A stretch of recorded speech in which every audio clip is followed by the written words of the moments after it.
பராபவ வருடம் தமிழ் புத்தாண்டு. தைரியமா இருங்க, உங்களை அடிச்சுக்கிறதுக்கு ஆளே கிடையாது. நீங்கள் தான் ராஜா. இந்த தமிழ் புத்தாண்டு நீங்கள் தான் ராஜா. அதே போல இந்த தமிழ் புத்தாண்டில் உங்கள் அதிர்ஷ்டம் உங்கள் வீடு தேடி வரப்போகுது. நிறைய நன்மைகள் நடக்க போகுது. வெற்றி மேல் வெற்றி குவியும் தமிழ் புத்தாண்டு. ஜோசியம் என்பதே அதுதாங்க, பரிகாரங்கள் தான். நான் சொல்வதை செய்தால் உலகத்தையே வெல்லலாம், இமயத்தையும் தொடலாம், இந்திரனும் ஆகலாம். அந்த அளவுக்கு இந்த தமிழ் புத்தாண்டு சூப்பராக அமைகிறது, அருமையாக அமைகிறது. இவ்வளவு நன்மைகளும் எனக்கு உண்டா சாமி? இவ்வளோ வெற்றி சொல்லியிருக்கிறீங்க, அதிர்ஷ்டம் சொல்லியிருக்கிறீங்க, நன்மைகள் சொல்லியிருக்கிறீங்க. இந்த அதிர்ஷ்டம், வெற்றி இதெல்லாம் எனக்கு உண்டா? யாராருக்கு கிடைக்க போகுது? பிரீஃபாக பார்க்கலாம் பாருங்க.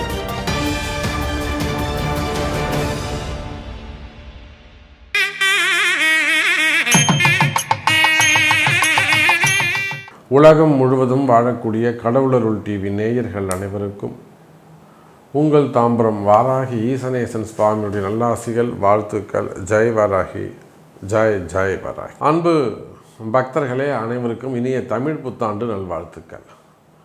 பிறக்கின்ற இந்த தமிழ் புத்தாண்டு உங்கள் எல்லாரையும் வாழ வைக்கும் புத்தாண்டாக, நல்ல ஒரு அதிர்ஷ்டம் நிறைந்த புத்தாண்டாக அமையட்டும் என்று எல்லாமல்ல வாராகியினுடைய திருவருள் புரியட்டும்.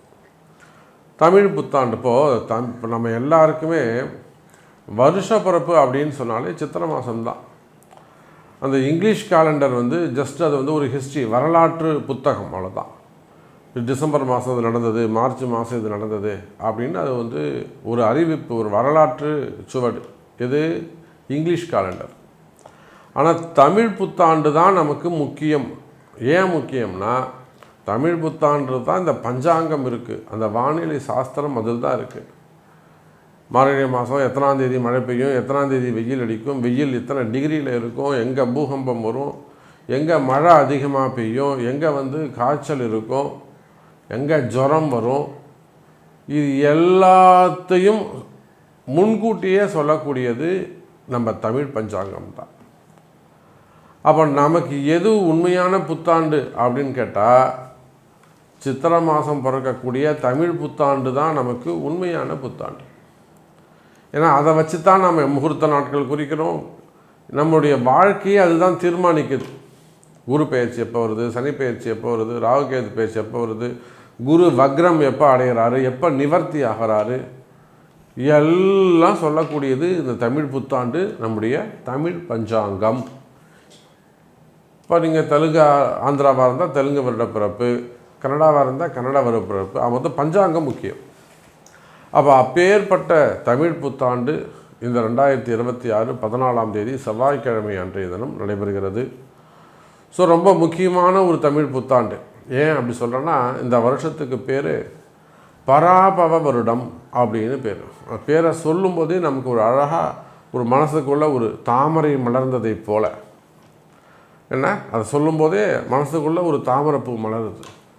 அப்போது பாருங்கள், பராபவ வருடம், இந்த தமிழ் வருஷம் மொத்தம் 60 வருஷம்தான். அது 1 by 1 அப்படியே ரொட்டேன் ஆகிட்டே இருக்கும். இந்த ரொட்டேஷனில் அடுத்தடுத்த வருஷங்கள் வந்துக்கிட்டே இருக்கும். ஆனால் இங்கிலீஷ் வருஷம் அப்படி கிடையாது. 2003, 5003, 10,003ன்னு அமௌண்ட்டு போயிட்டே இருக்கும், முடிவே இருக்காது. ஆனால் தமிழ் வருஷம் அப்படி கிடையாது, 60 ஆண்டுகள். அதனால தான் 60ஆம் கல்யாணம் பண்ணுறோம். அப்போ பிறக்கின்ற இந்த தமிழ் வருஷத்துக்கு பராபவ வருடம் என்று பெயர். இந்த பராபவ வருடம் எப்படி இருக்கும் ஓரலாக அப்படின்னாக்கா, சூப்பராக இருக்குங்க. இதை நான் சொல்லலை, பஞ்சாங்கத்தின் வெண்பா சொல்லுது. ஒவ்வொரு வருஷம் பிறக்கும்போது அந்த வருஷத்துக்கு யார் ராஜா அப்படிங்கிறத சொல்லுவாங்க. அப்போ இந்த தமிழ் புத்தாண்டுக்கு ராஜாவாக குரு பகவான் இருக்கிறார். பாருங்கள், இந்த பராபவ வருஷம் ராஜா குருவாக வருகிறார். இப்போ குரு ராஜாவாக வர்றதுனால நாடு சுபிக்ஷமாக இருக்கும். ஏன்னா ஒரு நல்ல தலைவர் வரார். குரு நவகிரகங்களில் முழுமையான சுபகிரகம். அதுவும் இந்த வருஷம் கடகத்தில் உச்சம் பெற போகிறார். இப்போ உச்சம் பெற்ற குரு பகவான் ராஜாவாகிற சமயத்தில் அப்போ நம்ம நாட்டிற்கும் அரசியல் மாற்றங்கள் இருக்கும். நல்ல ஒரு தலைவர் இந்த வருஷத்துக்கு ராஜாவாக அமைகிறார். அதே போல் செவ்வாய் பகவான் அவர் மந்திரியாகவும், அர்காதிபதி மேகாதிபதி சந்திரனாகவும், சரஸ்யாதிபதி சுக்கிரன், சேனாதிபதியாக சந்திரன், ரசாதிபதியாக சூரியன், தானியாதிபதியாக புதன் பகவான், மேலும் மேகாதிபதி சந்திரன். இப்போ சந்திரனுக்கு தான் குரு சந்திர யோகம். சந்திரன் தான் 3 பதவிகளை வகிக்கிறார். அப்போ நிச்சயமாக பெண்களுக்கு ஒரு நல்ல அங்கீகாரம் கிடைக்கும், பெண்களுக்கு ஒரு நல்ல பாதுகாப்பு கிடைக்கும். அதே போல் மனசுக்கு ஒரு நிம்மதி இருக்கும், மனசில் ஒரு நல்ல சந்தோஷம் கிடைக்கும், உடல்நிலை ஆரோக்கியம் நல்லபடியில் இருக்கும், மழை அதிகமானதாக இருக்கும், நீர் தட்டுப்பாடு இருக்காது. இன்னும் சொல்லப்போனால் நீர் சம்பந்தப்பட்ட பிரச்சனைகள் தீரும். இப்படியாக இந்த புத்தாண்டு நமக்கு அமைகிறது. எனக்கு தெரிஞ்ச இந்த இஸ்ரேல் போர், ஹமாஸ் போர், அதே போல் ஈரான் போர் எல்லாம் கூட ஜூன் மாதத்தோட போர்லாம் முடிஞ்சு நல்ல முறையில் ஒரு சமாதானத்துக்கு வந்துடுவாங்க. நீங்கள் வேணால் பாருங்கள். இதெல்லாம் நம்ம தமிழ் பஞ்சாங்கத்தில் தான் சொல்ல முடியும். அப்போ ஜூன் மாதம் யுத்தம் முடிய போகுது. அப்போ பிறக்கின்றது பராபவ வருடம். எல்லாருக்கும் 12 ராசிக்குமே சிறப்பாக இருக்க போகுது. இன்னும் சொல்லப்போனால் உங்களை அடிச்சுக்கிறதுக்கு ஆளே இல்லை, உங்களை அடிச்சுக்கிறதுக்கு ஆளே கிடையாது. இன்னும் சொல்லப்போனால் இந்த புத்தாண்டில் நீங்கள் தான் ராஜா. இன்னும் நான் என்ன சொல்கிறேனோ சொன்னதை நீங்கள் செய்வீர்களேயானால் நீங்கள் இமயத்தையும் தொடலாம். நான் சொல்லக்கூடிய அந்த பரிகாரங்களோ அல்லது வழிபாட்டு முறையோ அதை நீங்கள் செய்வீர்களேயானால் இமயத்தையும் நீங்கள் தொடலாம். வாருங்கள் அன்பர்களே, அப்பேற்பட்ட இந்த தமிழ் புத்தாண்டு உங்களுக்கு எப்படி இருக்குது அப்படின்னு ஒவ்வொரு ராசிக்கும் தனித்தனியாக பார்க்கலாம். மேஷ ராசி, இந்த தமிழ் புத்தாண்டு உங்களுக்கு வெற்றி குவியும் நேரம். மேஷராசிக்கு ஆரம்பமே எப்படி இருக்குன்னா வெற்றி குவியும் நேரம். நிச்சயமாக வெற்றி கிடைக்கும். என்னதான் உங்களுக்கு அந்த 7.5 சனியுடைய தாக்கம் இருந்தாலும் நிறைய மேஷராசி என்பர்கள் 7.5 சனியினால் துன்பப்படுகிறார்கள். நிறைய விஷயங்கள் அவங்களுக்கு சேஞ்சஸ், அவங்க எதிர்பாராத சில விஷயங்கள்லாம் நடந்து போச்சு. அது எல்லாத்தையும் விட்டுடுங்க. எப்பேற்பட்ட கஷ்டங்கள் இருந்தாலும் கவலை வேண்டாம். மேஷ ராசி அன்பர்களே, இது வெற்றி குவியும் நேரம். எப்படி சார் வெற்றி நமக்கு கட்டும்? ஒன்றுமே இல்லை மேஷராசி அன்பர்களே. நிறைய மேஷராசி அன்பர்கள் ஷேர் மார்க்கெட்டில், ஸ்டாக் மார்க்கெட்டில், ட்ரேடிங்கில் நிறைய பணங்காசை விட்டு இருக்கலாம், இல்லை அதை அதை பற்றி தெரியாமல் இருந்திருக்கலாம். ஷேர் மார்க்கெட்டில் மொத்தமாக பல்காக ஒரு 10 பேரை 20 பேரை சேர்த்து ஒரு பொறுப்பெடுத்து இவங்களே அதை செய்கிறது. அந்த மாதிரி ட்ரேடிங் பண்ணுறது, அப்படின்னா பிட்காயின்ஸு, கிரிப்டோ கரன்சி, இதெல்லாம் பொறுப்பு ரெஸ்பான்சிபிள் எடுத்து ஒரு டீம் ஃபார்ம் பண்ணி செய்கிறது. இல்லை அதனால் வந்த பிரச்சனைகள்.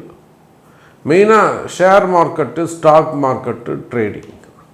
அதே போல் ஆன்லைன் பிஸ்னஸ் செய்யக்கூடியவர்கள், ஆன்லைனில் இன்வெஸ்ட் பண்ணக்கூடியவங்க, ஸ்டார்ட் அப் பிஸ்னஸ் பண்ணக்கூடியவங்க, மெயினாக ஸ்டார்ட் அப் பிஸ்னஸ் பண்ணக்கூடியவங்க, ஐடி ஆப் டெவலப்பர்ஸாக இருப்பாங்க, ஐடி பிஸ்னஸ் பண்ணக்கூடியவங்க, இவங்களுக்கெல்லாம் ஒரு நம்பிக்கையான ஒரு சில விஷயங்கள் எதிர்மறையாக மாறியிருக்கும்.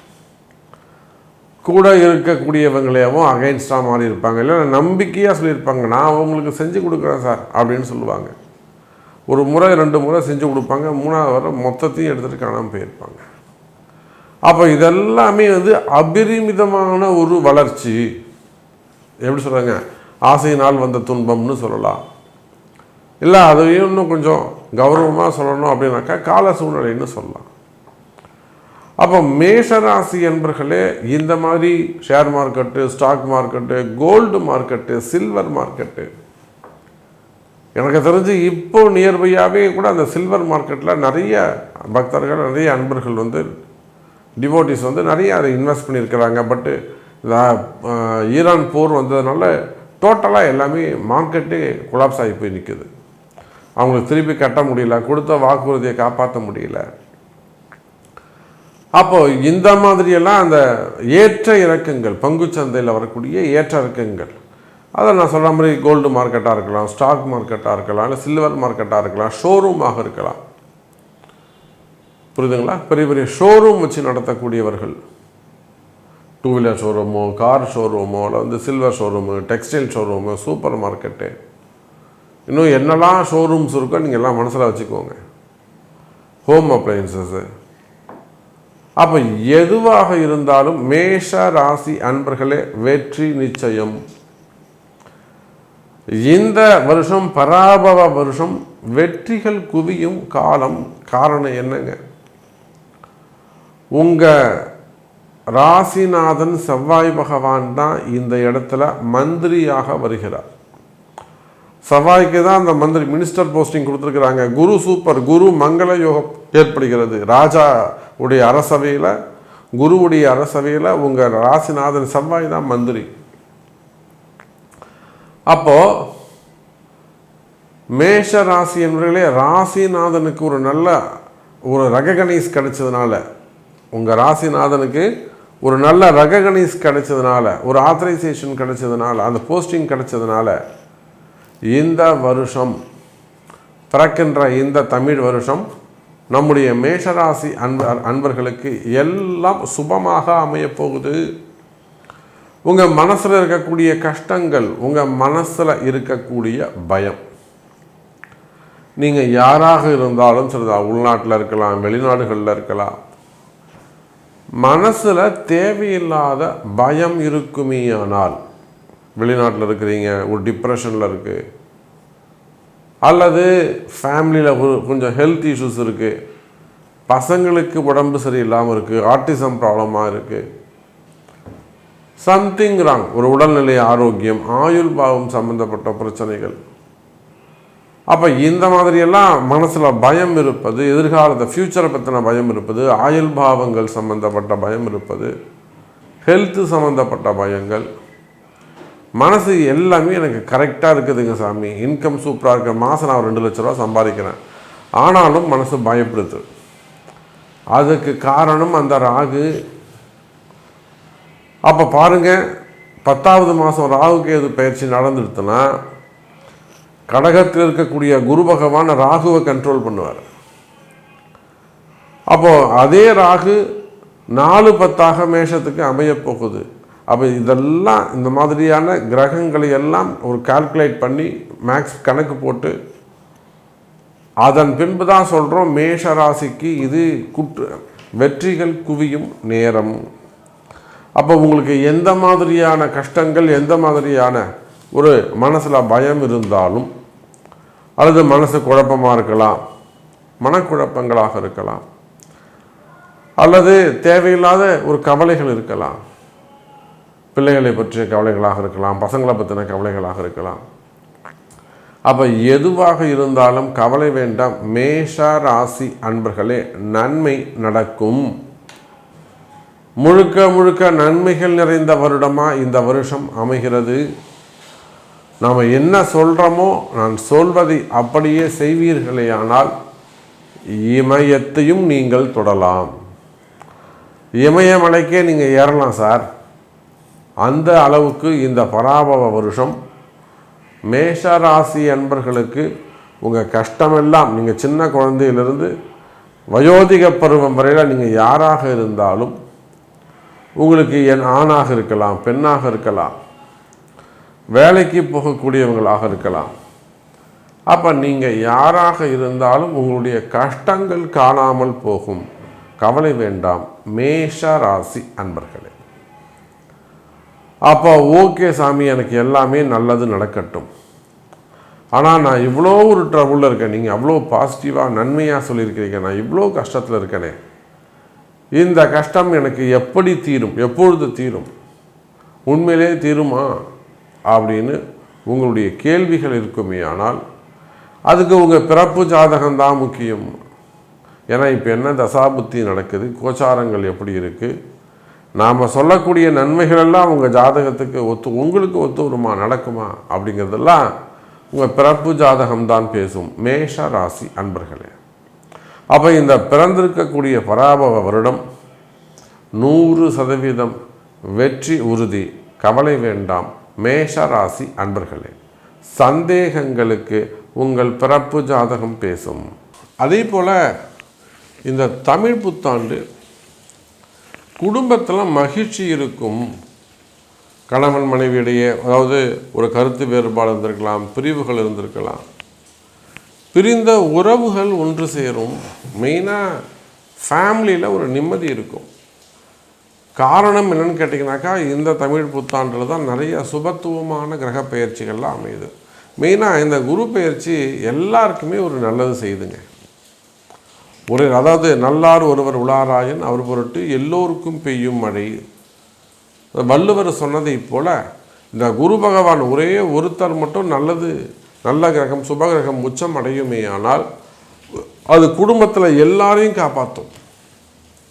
அப்போ குடும்பத்தில் மகிழ்ச்சி, குடும்பத்தில் ஒரு சண்டை சச்சரவாக இருக்குது, பிரிவுகள் இருக்குது, அப்பா அம்மா பிள்ளைகளுக்குள்ளே வரக்கூடிய அந்த சண்டை சச்சரவு, ஏமாற்றங்கள், அப்பா ஏமாற்றிட்டாரு, அம்மா ஏமாற்றிட்டாங்க, எல்லாம் மாமனார் மாமியார் ஏமாற்றிட்டாங்க, எல்லாம் அண்ணன் தம்பிங்க ஏமாற்றிட்டாங்க, அண்ணன் தம்பிகளுக்குள்ளே ஒத்து வரலை, குடும்பத்தில் ஒரு நிம்மதி இல்லாமல் இருக்குது, கணவன் மனைவிக்குள்ளே ஒத்து வராமல் இருக்குது, பெற்றோர்களுக்கும் பிள்ளைகளுக்கும் ஒத்து போகலை, பிரிவுகள் இருக்குது, பசங்க வீட்டை விட்டு வெளியில் போகிறது, இந்த மாதிரியான பிரச்சனைகள் இருக்குமே. ஆனால் நிச்சயமாக இந்த தமிழ் புத்தாண்டில் குடும்பத்தில் மகிழ்ச்சி அதிகரிக்கும். அதே போல் வீண் கலகங்கள் இருப்பது, செய்வினை கோளாறுகள், இடதோஷங்கள், பிளாக் மேஜிக் சம்மந்தப்பட்டது, மெயினாக அந்த அங்கம் பங்காளிகளாக இருக்கலாம், விரோதிகளால் வரக்கூடியது, கலகங்கள், வீண் பிள்ளை அபமானங்கள், மெயினாக செய்வினை கோளாறுகள். அப்போ இந்த மாதிரியான பிரச்சனைகள் எல்லாம் இருக்குமே ஆனால் நல்லது நடக்கும். குடும்பத்தில் மகிழ்ச்சி அதிகரிக்கும். அப்போது அதே போல் திருமண யோகங்கள் கைகூடும். திருமண உறவுகள் சிறப்பாக இருக்கும், திருமண யோகங்கள் கைகூடும். அடுத்து வாழ்க்கையில் நல்லது நடக்கும். அப்போ இந்த தமிழ் புத்தாண்டு நம்ம எல்லாருடைய வாழ்க்கையிலும் எல்லா நன்மைகளும் நடக்கும். கவலை வேண்டாம், நல்லதே நடக்கும். ஜெய் வராகி, ஜெய் ஜெய் வராகி. கடவுள் அருள் டிவியை பார்த்தமைக்க நன்றிகள். மேலும் இது போன்ற தகவல்களை தெரிந்து கொள்ள கடவுள் அருள் டிவியை சப்ஸ்கிரைப் செய்யுங்கள். மறக்காமல் பெல் ஐக்கானை கிளிக் செய்யுங்கள்.